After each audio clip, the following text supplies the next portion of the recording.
भगवान ने दिया कर्म का फल। एक बार की बात है, एक अस्पताल में कोरोना पेशेंट का केस आया।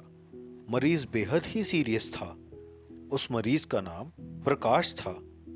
अस्पताल के मौलिक डॉक्टर पी के गुप्ता ने तत्काल खुद जाकर आईसीयू में केस की जांच की। 2 घंटे की कड़ी मशक्कत के बाद डॉक्टर ने उसे बचा लिया। बाहर आकर उसने अपने स्टाफ को कहा कि इस व्यक्ति को किसी प्रकार की कमी या तकलीफ ना हो और उससे इलाज व दवा के पैसे ना लेने के लिए भी कहा। मरीज तकरीबन 10 दिन तक अस्पताल में रहा। जब बिल्कुल ठीक हो गया और उसको डिस्चार्ज करने का दिन आया तो उस मरीज का तकरीबन 2 लाख रुपए का बिल अस्पताल के मालिक डॉक्टर की टेबल पर आया। डॉक्टर ने अपने अकाउंट मैनेजर को बुला करके कहा, इस व्यक्ति से कोई पैसा नहीं लेना है। ऐसा करो, तुम उस मरीज को लेकर मेरे चेंबर में आओ। मरीज व्हीलचेयर पर चेंबर में लाया गया। डॉक्टर ने मरीज से पूछा, भाई मुझे पहचानते हो? मरीज ने कहा, लगता तो है कि मैंने आपको कहीं तो देखा है। डॉक्टर ने कहा, याद करो, अंदाजन 1 साल पहले सूर्यास्त के समय शहर से दूर उस जंगल में तुमने एक गाड़ी ठीक की थी। उस रोज मैं परिवार सहित पिकनिक मनाकर लौट रहा था कि अचानक कार में से धुआं निकलने लगा और गाड़ी बंद पड़ गई। कार एक तरफ खड़ी कर हम लोगों ने चालू करने की कोशिश की, परंतु कार चालू नहीं हुई। अंधेरा धीरे धीरे होने लगा था। चारों ओर जंगल सुनसान था। परिवार के हर सदस्य के चेहरे पर चिंता और भय की लकीरें दिखने लगी थी और सब भगवान से प्रार्थना कर रहे थे कि कोई मदद मिल जाए। थोड़ी ही देर में चमत्कार हुआ। बाइक के ऊपर तुम आते दिखाई पड़े। हम सब ने दया की नजर से हाथ ऊंचा करके तुमको रुकने का इशारा किया।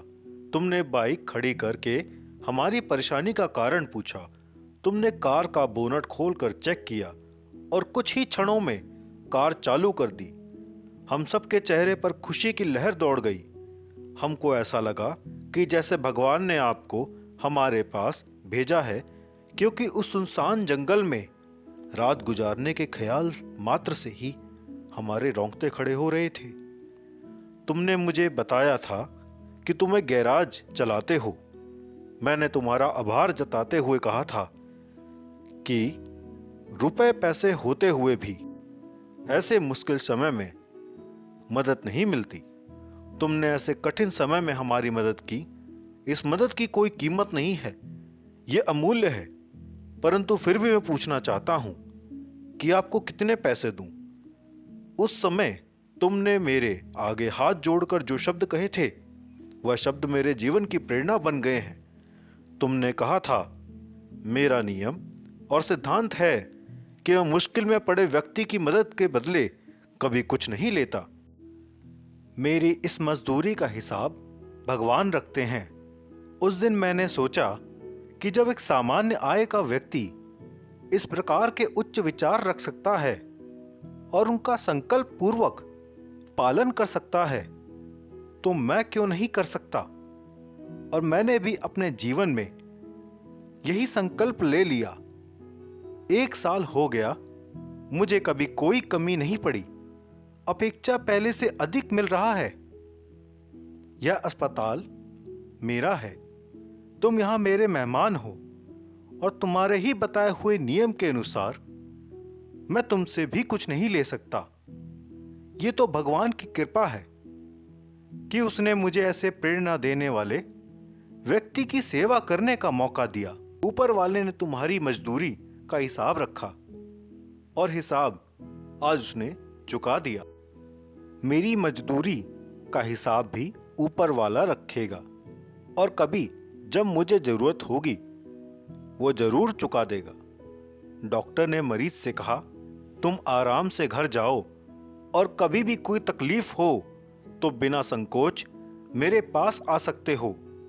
मरीज ने जाते हुए चेंबर में रखी भगवान कृष्ण की तस्वीर के सामने हाथ जोड़कर कहा कि हे प्रभु, आपने आज मेरे कर्म का पूरा हिसाब ब्याज समेत चुका दिया है।